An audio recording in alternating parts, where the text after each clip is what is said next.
The English Mic, learn English. Welcome to the English Mic. This is your go-to podcast for learning English in a fun, simple, and practical way. Whether you're a beginner or improving your fluency, join us for tips, conversations, and everyday English that you can really use. Speak better, sound smarter, only on the English Mic. Today we're doing a deep dive into something really fundamental. Our mindset, how our minds work, Sometimes for us, sometimes, well, not so much. Absolutely. It's fascinating, isn't it, how our own thoughts can feel like our best friend one minute, guiding us, and then maybe more like an obstacle the next. That whole dynamic. Exactly. And I think everyone listening can relate to that. Maybe you're wrestling with overthinking, or perhaps you just want to, grow a bit more personally. Right. And the main thing we want to get across today is that you actually have a lot of influence over how your mind operates. It's not like flipping a switch, but No, definitely not overnight. but more about these small daily practices, simple things, really, that can reprogram things over time. It's almost like building a muscle, right? A little bit each day. And a key idea here is that even when your mind seems to be making things difficult, its underlying intention is usually, believe it or not, trying to be helpful. That's such a crucial point. It's working off old patterns, trying to protect you maybe based on past stuff. So by the end of our chat today, hopefully you'll feel a bit more empowered. Empowered to know you can change things, understand maybe why your mind does what it does, and maybe walk away with some tools to make daily life feel a bit better inside. Sounds good. So where should we start? Well, there's this analogy I really like thinking about your mindset, like a pair of sunglasses. Oh, like that, yeah. So imagine you've got different pairs, right? One pair has like a yellow tint, makes everything look sunny. Right, or maybe a blue tint, makes things look cooler, calmer. Exactly. Your mindset, which is really your core beliefs, your general attitude, it works just like that. It's a filter. So it literally colors how you see everything. Pretty much. If someone's generally got a negative outlook, it's like they're wearing dark, maybe gray tinted glasses. They see the same world, but their focus zooms in on the gloomy bits. Even if there's good stuff right there, too. Precisely. Their mental lens just highlights the negative, filters out the positive almost automatically. And the opposite is true, too. Someone optimistic, they've got the rose-tinted glasses on. Kind of, yeah. They tend to spot the opportunities, the good intentions, the positive angles first. And it's not just metaphorical. Oh. Well, some research suggests that a positive mindset can actually influence how you visually scan your environment, what you literally pay attention to. Wow. That makes you think, doesn't it? What color are my own default sunglasses? Am I seeing things brightly or kind of murky? It's a great question for self-reflection because it doesn't just tint the present moment. It affects how you remember the past, how you imagine the future. And definitely what you do, right? Your actions. Critically, if your mental filter is constantly saying, I can't, it won't work, I'm not good enough, well, you probably won't even try. Those dark glasses just block out the possibility. Exactly. So becoming aware of that filter of those glasses you're wearing is step one. If it's consistently negative, you're likely keeping yourself stuck without realizing it. But changing the lenses, maybe trying on a more hopeful pair, can suddenly reveal options, paths you literally didn't see before. It shifts from impossible to maybe, how can I? Okay, but let's be real. This isn't about pretending everything's perfect when it's clearly not. Absolutely not. It's not toxic positivity or ignoring real problems. Life throws curveballs, serious ones sometimes. Yeah, you can't just slap a smile on genuine difficulty. No. But a more helpful mindset gives you better tools to deal with those difficulties. It influences how you respond, empowers you to find constructive ways forward, rather than just feeling overwhelmed. Okay, that makes sense. So how does the brain actually do this filtering? This is where that system comes in, the RAS. Exactly. The reticular activating system, RAS for short. Think of it like a bouncer or a gatekeeper at the entrance to your conscious mind. A bouncer. Okay, I can picture that. Standing at the door of your awareness. Right. Because think about it, there is so much information hitting your senses constantly. Sights, sounds, smells, feelings. Way too much to process consciously. Yeah, your brain would overload in seconds. Totally. So the RAS, located down near the brainstem, its job is to filter all that incoming data and decide, okay, what's actually important enough for conscious attention right now? So that's why I can be in a super noisy cafe but still mostly hear the person I'm talking to. My RAS is filtering out the clatter. Precisely. It's prioritizing your conversation, letting the background noise fade out of your conscious awareness. It's doing this constantly, automatically.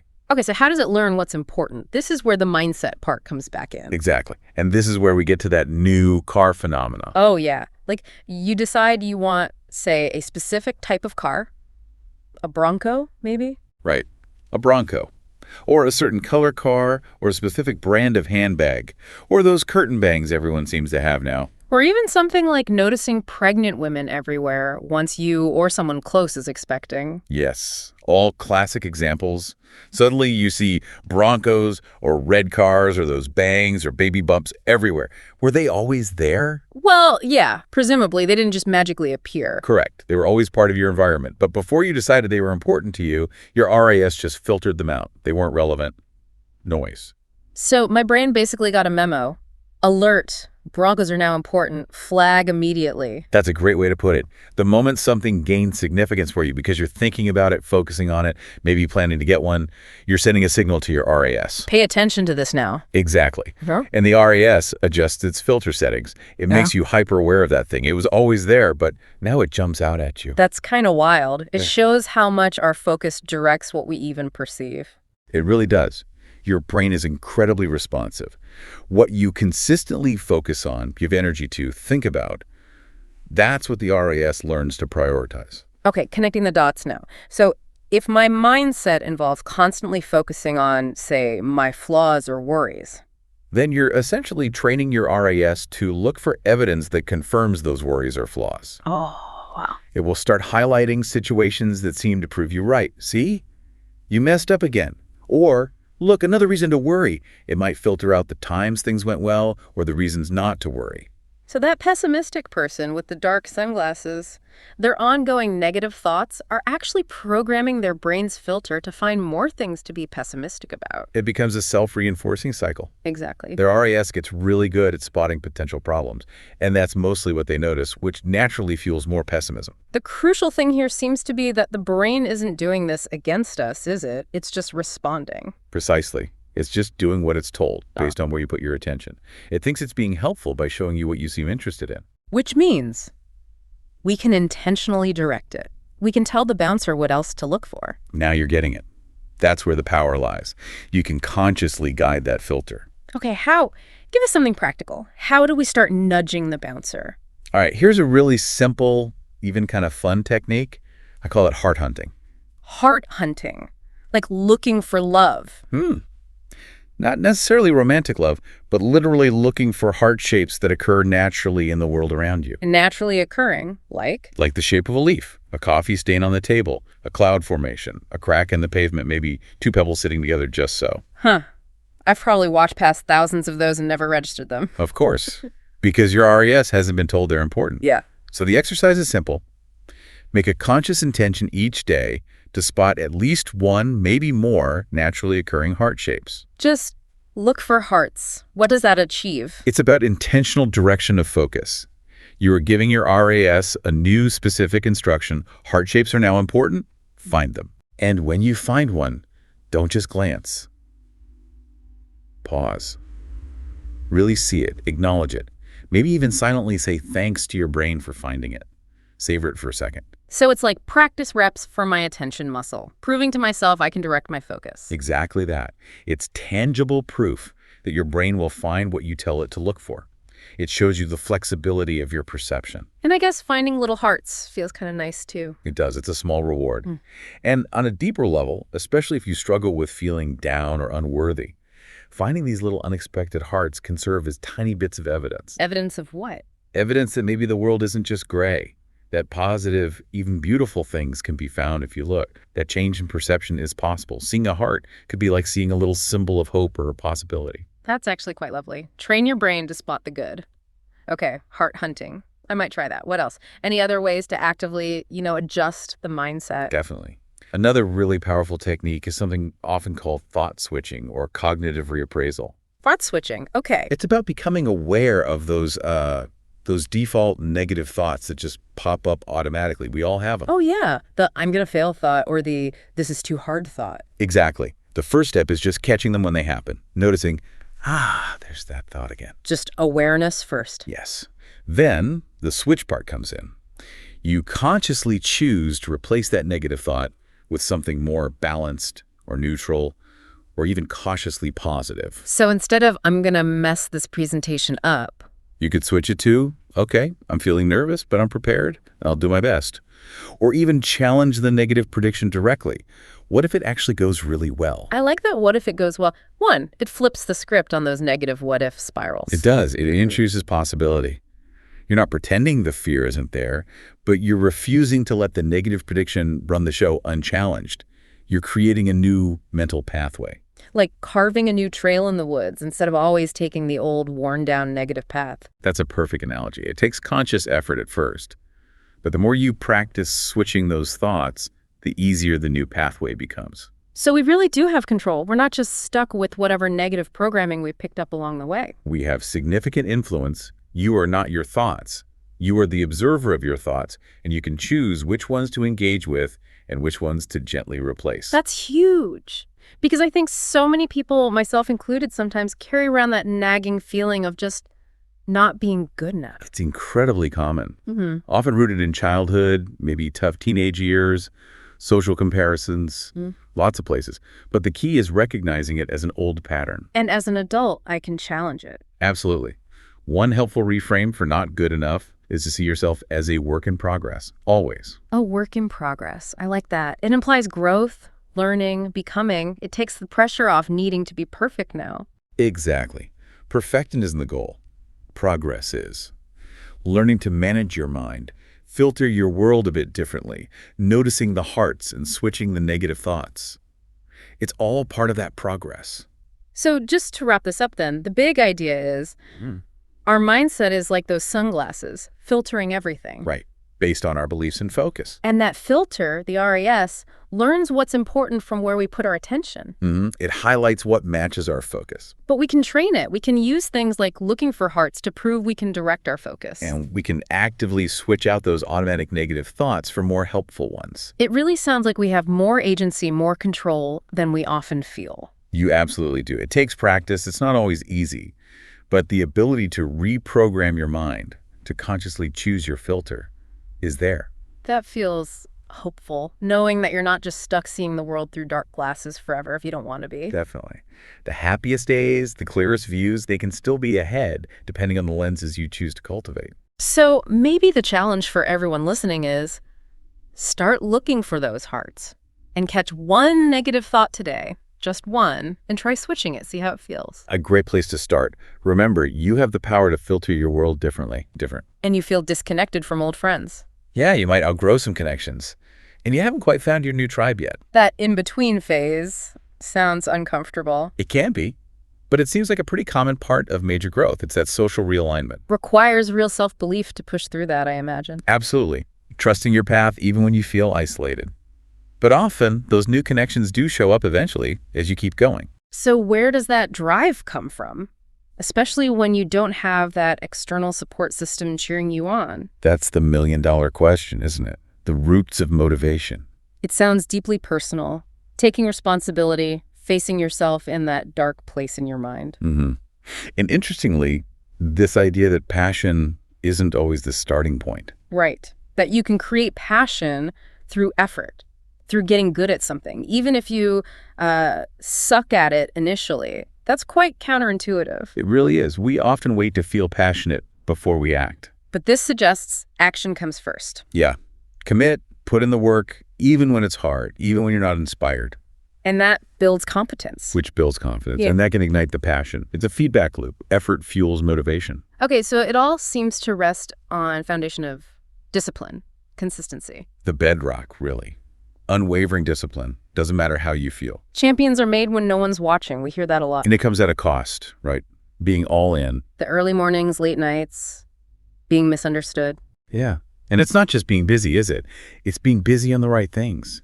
Strategic effort. Separating from the pack, being willing to be alone. Vital. And they mention Parkinson's law, too.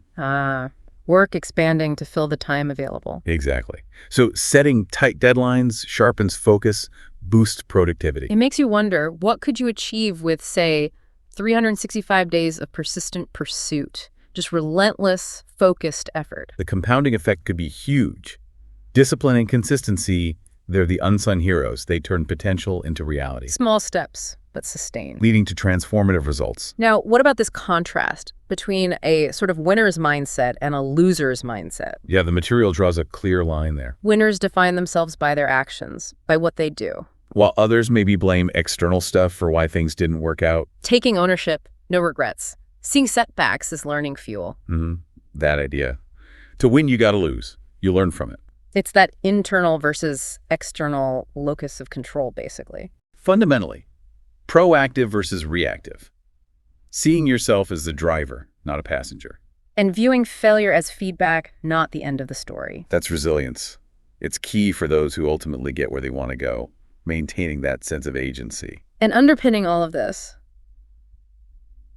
it just screams self-belief, inner strength, Absolutely essential. Confronting fears to shrink their power. building mental toughness, focus, especially when you're tired or things look bad. Right, like that image of drawing on past wins.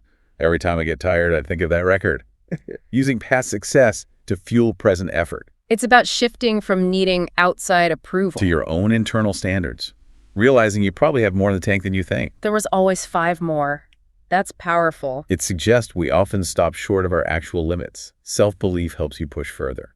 Okay, but then there's this twist about external support, or the lack of it, even jealousy. Nah, that's a tricky one. People might cheer you on at first. But then maybe things change if you start doing really well, surpassing them. It can happen. The example of the gym clients. Supportive initially, then resentful later. Leads to that rather cynical, maybe realistic takeaway. People want you to do well, but not better than them. And everyone is jealous of what you've got. No one is jealous of how you got it. It puts the focus back on your own journey, doesn't it? It does. It suggests you can't rely too much on that external validation anyway. Understanding that dynamic helps manage expectations. Keep your focus internal. Which circles us right back to your own belief, your determination. That anecdote about declaring, "This is my destiny," to the universe. Whether literal or metaphorical, it's about that deep conviction. Believing in yourself when maybe no one else does. Yeah. It's like that belief itself creates momentum. And that old truth, effort beats talent when talent doesn't try. Classic. Raw ability isn't enough. It needs the work. That unwavering self-belief combined with consistent action, that's the potent mix. It's an engine. It drives you through the doubts, the obstacles. That sense of destiny is just deep internal commitment. And it sounds like it's never really done, this pursuit of excellence. No, it's ongoing, the constant grind. Monday on top of Tuesday. It's relentless. True mastery means always evolving, always pushing. You have to keep disturbing your comfort zone. To reach higher levels, yes. And cultivate self-trust, not just rely on praise. The goal isn't just one win, but training so hard, so consistently that winning becomes almost inevitable. It's about maximizing your probability of success through relentless preparation and improvement, not leaving it to chance. But the material does acknowledge winning isn't guaranteed, right? Even with all that effort. Correct. There's an unpredictability. Things don't always seem fair. But the only certainty is losing if you don't even try. That's the bottom line. You guarantee failure by not starting, by not pushing. And it also mentions internal pressure, driving yourself, looking inward after setbacks. Yes, self-reflection, understanding your purpose, which again often requires that solitude we talked about. Shutting off the noise to connect with yourself. Exactly. And it all comes together with mental fortitude, positive self-talk, resilience. It's being cold, emotionless, zen at peace, ready for war. That's quite an image. It speaks to controlling your internal state, regardless of external chaos. And ultimately, maybe reaching a point where you just don't care what negative people think. Yeah, that idea that you are not going to get anywhere until you get to that point where you don't give a damn about what other people think about you. Focusing on your own path. Yeah. Striving for your best, not just settling for normal. Rejecting mediocrity, committing to your own potential. Okay, let's come up for air. We've covered a lot. We have. The core message that seems to be pulsing through all of this is, well, that reaching big goals is often a very personal, sometimes lonely road. Powered by your own effort, your mental toughness. And just being willing to push past what feels comfortable or possible, even when you're doubting yourself or feeling isolated. And maybe that feeling, being an outsider, facing things alone. Maybe that's not a bug, but a feature, Mm. An essential part of really growing and chasing something big. That could be the real aha moment here, couldn't it? That the discomfort isn't something to just avoid, but maybe a necessary part of the process. Yeah, those periods of solitude, doubt, struggle, they might actually be forging the strength you need. Integral components, not just obstacles. So a final thought for everyone listening. Think about one area, just one, where maybe you're holding back a bit. Waiting for permission, or for things to feel comfortable, or for someone else to join you. Ask yourself, Yeah. what's one bold step, maybe even a small one you could take, even if it means stepping out there alone, outside that comfort zone? What could happen if you really leaned into your own drive, your own resilience? It's definitely something powerful to think about. Thanks for diving deep with us today.